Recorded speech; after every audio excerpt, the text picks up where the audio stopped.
A man's been shot and wounded in West Belfast by a gunman who opened fire on the Whiterock road at lunchtime. It's the latest attack in an internal INLA feud. Our chief security correspondent Brian Rowan reports. The murder of Gino Gallagher in a Falls Road dole office in late January marked the beginning of this latest bout of infighting within the ranks of the INLA. On the day of his killing, the public face of the Republican Socialist Movement, the IRSP, attacked reports of a feud. We would totally refute the scurrilous accusations carried by some sections of the media, by the MP for West Belfast, and by off-the-record briefings by Sinn Féin that this was in some way linked to an internal dispute within the Irish National Liberation Army. Events since the Gallagher murder, however, have proved the feud theory correct. John Finnell, a founder member of the INLA, was battered to death at this caravan park in County Donegal a fortnight ago and was buried several days later with paramilitary trappings.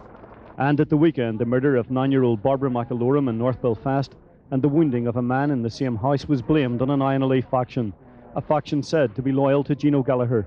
Naturally, we have spent some time looking at possible reasons that lay behind such an indiscriminate attack.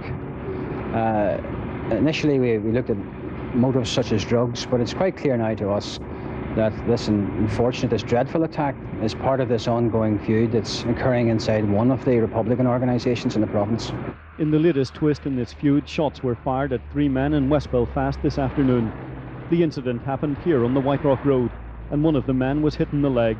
An eyewitness who didn't want to be identified describes what happened.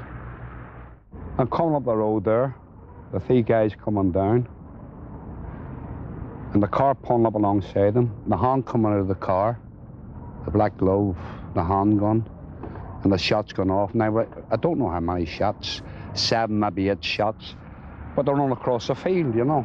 This feud within the INLA has been fought out by former associates of Gino Gallagher and others loyal to a past leader of the organisation who's currently on the run from the security forces on both sides of the border. The 2 factions have each been responsible for 2 attacks, and the security forces see no prospect of a halt being called to this latest feuding. Brian Rowan, Newsline, Belfast.